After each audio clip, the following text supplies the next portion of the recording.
reviewing the Cobra Rad Speed. This is their XB model. My overall impressions of this club are that it's a solid contender in the very big driver market. Overall, it doesn't blow anything out of the water, but it certainly isn't an underperformer. It does what it says it's going to do, and I think that's a good thing. You're not going to be blown away with distance, but you are going to get exactly what you might want most, which is forgiveness and distance.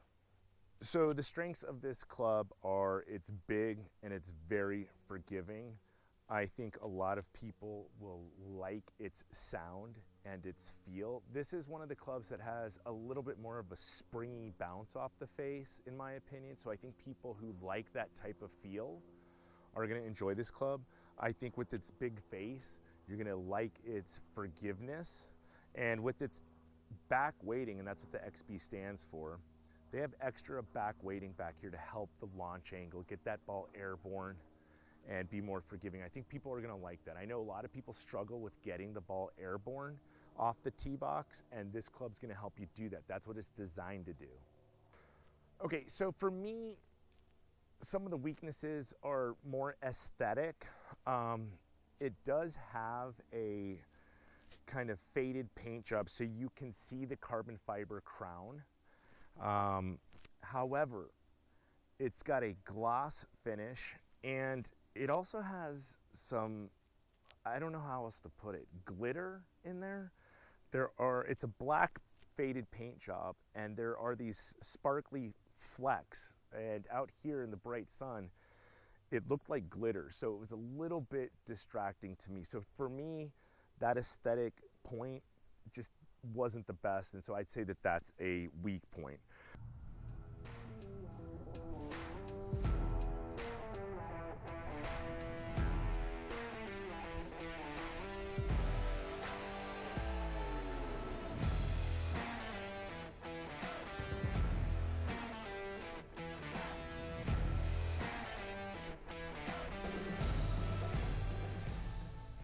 Some people also don't like that it has the milled face, which goes over the front leading edge, and you see that as well. So that combination of the glitter paint and this milled face that wraps over the front, some people may not like that aesthetically. To me, that's really the only weak point. This is a solid contender. It's a solid performer. So if you've seen my other reviews, I need something to look and sound good for me. This club sounds good, it performs well, but the look, it just, for me, it was enough of a glare when I put the club down to address that it became distracting. And yes, the numbers are there performance-wise. It's a solid performer, but if I don't feel comfortable looking at it when I put it down, I'm not going to be comfortable as I swing. And I want clubs to be solid performers, but in my mind, I have to feel confident looking at it before I swing it. Cobra is really pushing the limits of technological advancements in their clubs, and this club has a lot going for it. Many manufacturers are using a carbon fiber crown, and what that does is it makes the head have the ability to have weight moved around. So what Cobra's done here is they've actually extended the carbon fiber beyond the crown. Now it wraps around to the sole on both sides, both the toe side, both the heel side, and they call it the carbon thin ply wrap because it wraps around the club, which means that they have more discretionary weight. And in this case, they put that discretionary weight in the back. This is a 14-gram weight back here at the tail, and then there's a movable adjustable 6-gram weight on the sole, also at the back, but on the sole. So you have 20 grams back here, and that is really producing a lot of forgiveness. One of the drawbacks to putting that much weight on the back is, yes, you get a lot of forgiveness, but you start to increase your backspin numbers. So what do you do to reduce the backspin to keep the distance going? Because the higher the backspin, the less distance there is. So what they did was they actually added some more weight. The weight that they saved with that carbon thin ply wrap, they've moved to the face. There are these two fixed weights. They're both 4 grams each right here. So it's 8 grams towards the face. It offsets the backspin of that heavier weight in the back. What's really cool about this is that you get forgiveness with the heavy weights in the back, but you get backspin reduction with these weights in the front. The CNC milled face, they say because they CNC mill it, they have tighter manufacturing tolerances that they can maintain, and it also means that they can have a little bit more forgiving face pattern. There's just a lot going on in this club, and it's all designed to help you, which I do believe it does. So Cobra does have the adjustable sleeve in the XB model.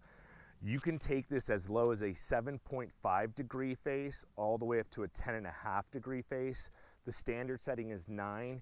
So if you are someone who is a backspinny player like I am, you can turn this down, get a flatter loft, get that distance going. Or if you need a little more forgiveness, you can go up to 10.5, a little bit less steep of a face, and get yourself some more forgiveness. But that will increase the backspin a little. I do like the sound of this club. I thought with all of this carbon fiber that it would sound hollow, but the face feels solid, and it does have that kind of bounce feeling. So it gives you a little bit of both. It's not too bouncy where I feel like you get a numb feeling and you don't get much feedback. This club still gives you feedback, but it still feels like it's flying off the face. And the sound is pretty solid. It's not tinny, it's not pingy. It's a solid whack, and I enjoy that. This club is for a broad demographic of players, people who need the ability to get the ball airborne. This is going to help you do that. This club is also going to help you stay in the fairway. I think if you miss hit with this club, you might see some, flight paths that start out a little bit left or right, but then it kind of mellows out and finds its way into the fairway. So it's forgiving even on miss hits. So I think this club is really good for a broad range of golfers. It comes in definitely at a better price point than some of the higher, more expensive ones, and I don't think you give anything up for that. I can't say it's the longest driver, but for me, it's because of the weighting. I didn't turn it all the way down to a 7.5. I just wanted to leave it as stock option so I could get test results that would meet the broadest demographic. But I could work with it, and that's what I like about this club too. So I think it can help a lot of people with more accuracy. And as far as distance, it's a solid club, but it's not the longest club out there. This club isn't for somebody who's a high backspin player like me. There's just too much weight in the back. They do make another model where they have actually all the weight moved up front. So instead of 8 grams up front, the low spinning model comes with 16 grams up front and only 2 grams in the back. So